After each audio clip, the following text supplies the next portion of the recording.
Pangatlo, at ito ang madalas na hindi alam ng iba, dapat ang inyong monthly pension ay hindi higit sa 15,000. Kung ang inyong pension ay 15,000 at isa pataas, pasensya na po, hindi na kayo covered ng programang ito dahil ang layunin ay tulungan ang mga low-income seniors. Pang-apat, kailangan na kayo ay nakatira sa Pilipinas at hindi permanent resident sa ibang bansa. At pang-lima, kailangan na updated ang inyong records sa TSEF o GSIS, ibig sabihin, tama ang address, contact number, at aktibo ang inyong pensioner mga kababayan nating seniors. Kung kayo ay 60 pataas at nakatanggap na ng inyong pension mula sa TSEF o GSIS, makinig kayo ng mabuti dahil may malaking balita ako sa inyo ngayong 2026. Maraming seniors sa buong bansa ang hindi alam na may dagdag na 12,000 na tulong pinansyal na pwede nilang makuha ngayong taon, at nakakalungkot dahil yung iba, hindi nila nalalaman kung paano mag-apply o kung qualified ba sila. May mga kakilala ako na hindi na-claim yung pera nila last year, at sayang, nakalimutan na, nawala na yung deadline. Kaya ngayon, uupo tayo ng maayos, parang magkape lang tayo sa kusina, at ipapaliwanag ko sa inyo ng malinaw kung sino ba talaga ang qualified, magkano ang matatanggap, kailan babayaran, at ano ang mga dapat ninyong gawin para hindi kayo mapunta sa listahan ng mga naiwanan. Hindi ito biro, mga kapatid, 12,000 yan, pambili ng gamot, pang-grocery, pangtulong sa mga apo. At ang totoo, may mga kondisyon yan na kailangan ninyong malaman para hindi kayo madisappoint o kaya ay mabawasan ang pera. Kaya magtiwala kayo sa akin, step by step, tatalakayin natin ito para walang maiiwan. Ano nga ba talaga ang 12,000 ayuda na ito? Ito ay isang special cash assistance program na inilabas ng gobyerno para sa mga senior citizens na nakakaranas ng kahirapan dulot ng mataas na presyo ng bilihin, medisina, at pang-araw-araw na gastusin.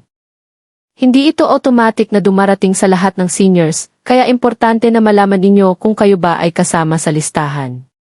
Ang 12,000 ay hindi isahang bigay lang, kundi hatiin ito sa 2 beses, 6,000 sa first release at 6,000 sa second release. Ang first release ay nagsimula na noong early February 2026 at ang second release ay inaasahang darating sa mga kalagitnaan ng taon, mga June o July. Ngayon, tanong ng marami, sino ba talaga ang qualified? Una, dapat kayo ay 60 years old pataas na. Pangalawa, dapat kayo ay miyembro ng TSEF o GSIS at aktibong nakatatanggap ng monthly pension. Maraming seniors ang nagtatanong sa akin, paano nga ba ang proseso ng pag-claim? Hindi ito tulad ng regular pension na automatic na pumapasok sa inyong IKE o bank account. Para sa ayuda na ito, may kailangang gawin. Kung kayo ay TSEF pensioner, kailangan ninyong pumunta sa pinakamalapit na TSEF branch o kaya ay sa designated payout centers na itinalaga ng gobyerno. Dalhin ninyo ang inyong valid TSEF o pensioner ID, at pati na rin ang mga supporting documents tulad ng barangay certificate of residency kung hihilingin. Ang pagpila ay medyo mahaba, kaya maaga kayong pumunta, mga 7 kung kaya, para hindi kayo mapagod. Kung kayo naman ay GSIS pensioner, pareho lang din ang proseso, pero sa GSIS office kayo pupunta o sa partner banks tulad ng Land Bank. Importante na dalhin ninyo ang lahat ng documents, kasi pag may kulang, ulitin pa kayo, at sayang naman ang panahon at pamasahe. Ang isa pang opsyon na available ngayong 2026 ay ang online pre-registration.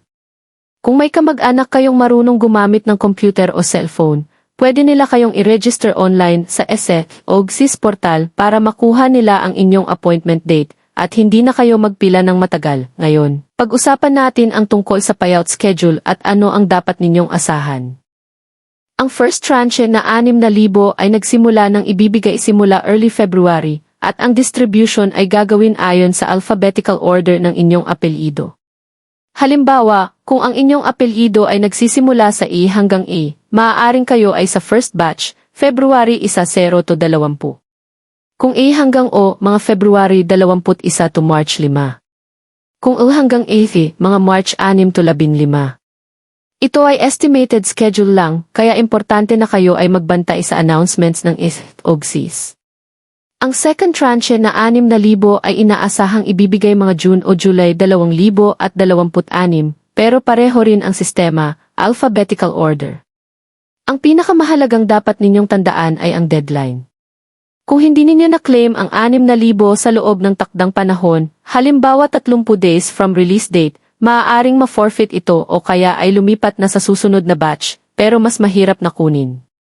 Kaya huwag kayong magpabaya, kapag nabalitaan ninyo na available na, agad na kumilos. Ang isa pang mahalagang usapin ay ang possible reductions o clawbacks na maaaring mangyari.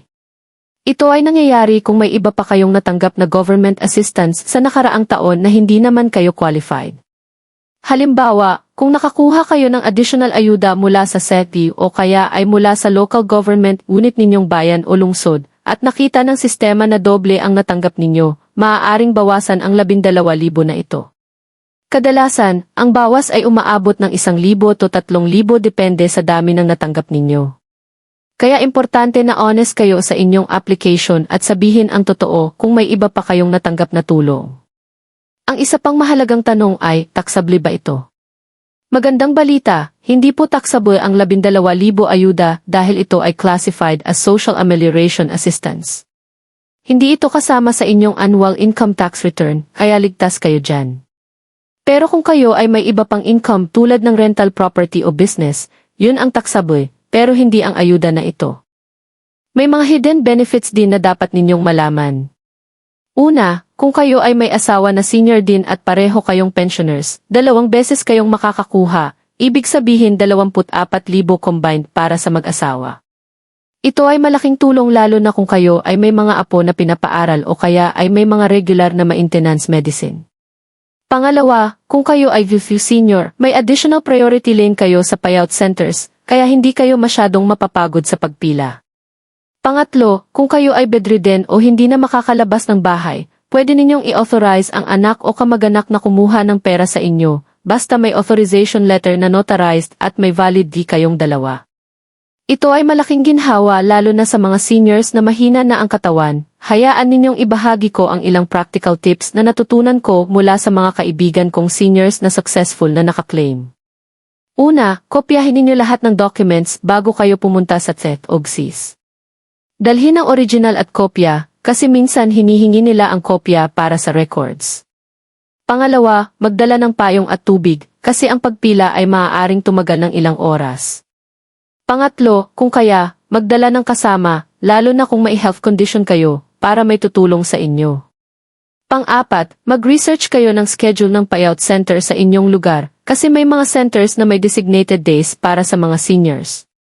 Pang-lima, huwag kayong magpapahuli sa deadline, kasi pag nakalipas na, mahirap na ulit proseso. Ang huling payo ko sa inyo, mga kababayan, ay huwag kayong mahiyang magtanong. Kung may hindi kayo maintindihan, tanungin ninyo ang staff sa SF o GSIS, o kaya ay humingi ng tulong sa inyong barangay captain. Maraming free assistance programs na tumutulong sa seniors na mag-navigate ng mga ganitong proseso. Ang 12,000 na ito ay para sa inyo, karapatan ninyo ito, kaya dapat ninyong kunin. Huwag kayong mag-atubiling lumapit at mag-claim dahil ito ay malaking tulong sa inyong pang-araw-araw na pangangailangan.